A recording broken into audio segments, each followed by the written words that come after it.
This is probably the most common question I get from other entrepreneurs. I get lots of people who reach out in my industry, in the engineering world, and they all know my background, the number of companies that I've created, the success we've had in engineering.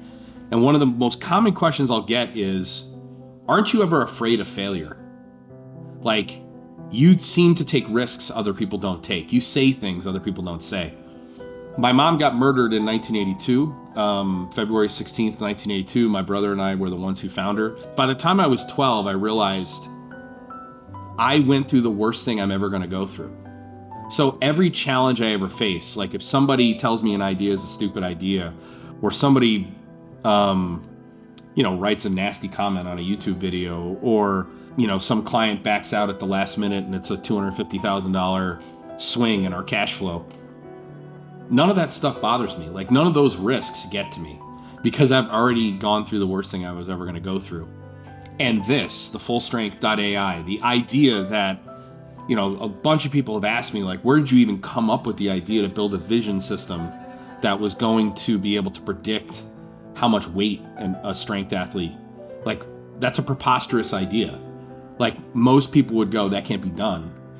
And I don't think in those terms because of what I went through when I was a kid. The second thing that really has laid the foundation for how I approach my life, I got adopted by my half-brother's dad, and it's that family that laid these foundations for me: discipline, respect, and hard work. I'm the oldest of 5 kids.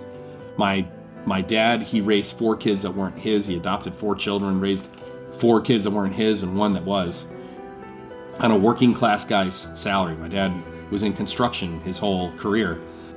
And yet my dad still achieved greatness. He still worked very hard at something he loved and became a Hall of Fame trap shooter, right? And I got to see that, all the work that he put into going from, a working class guy to a Hall of Fame trap shooter, someone who's respected in his field. And I've been able to use that as a copy, as a blueprint for solving problems in my life. I'm one of 5 kids, grew up in a trailer park. Nobody's related. I mean, we had like 4 last names, right? We were literally a blended family. I came to that family when I was 7. Today, I'm 49 years old. So 42 years ago, I joined that family. And just a few years ago, actually, it was like a year ago, I remembered all the kids that came in and out of that trailer park, all the families that moved into that trailer park and moved away. And I went and looked everybody up. I wanted to see kind of what happened to everybody. If you look at my siblings, the 5 of us, 4 of us made huge strides socioeconomically in our lives. I was not able to find one other person one other kid that I came across in the trailer park who achieved those same types of gains. Not one. And we're talking 50-something kids I can remember. And I was asking the question, why?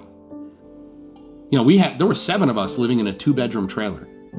How is it that 4 of us ended up socially mobile, setting goals and achieving them? And the answer was, it was really the way our parents raised us.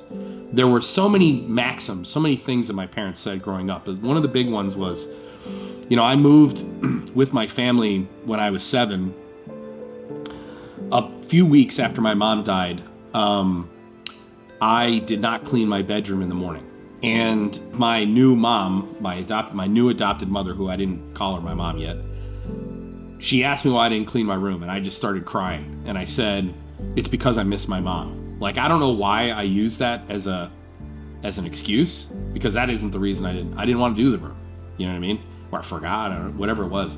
And my mom, my adopted mom, she took me in the bathroom, and I was like crying, and she's like, I know that you miss your mother, and it's okay to miss your mother, but it's not okay to use your mom's death as an excuse to not do what you have to do. Like, you're disrespecting her life by doing that, right? And that extended to a very lifelong maxim that my parents would say all the time, which is, every single person has a reason to be a victim. Like, every person you come across in the street, they have a reason inside where they could claim victim status.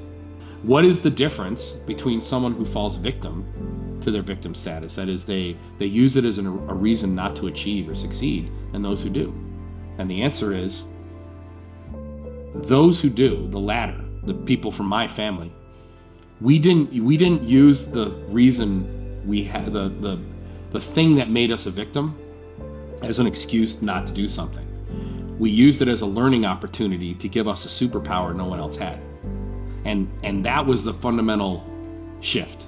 The fundamental shift was, I went through the worst thing I'm ever going to go through at 7. And if I think of failure as part of the process, that is, I'm seeking it out so I can learn, then I will have a huge advantage over everyone else who allows failure to tear them down, or the hurdle to break them down. I'll have a huge advantage if I go in with the mindset, this is part of the process, right? And it was invaluable. At the time, when you're a young kid, when you're a teenager, you think, well, yeah, you're insensitive, mom, dad, or whatever, But the truth is they're raising adults, they're not raising kids. And that was their mentality. Their mentality is, what do I have to do to raise a good adult? Not, what do I have to do to raise kids? And that's been invaluable. The idea that I will be a victor, not a victim. And that even the worst thing that's ever happened to me is a coat of armor. It is not kryptonite.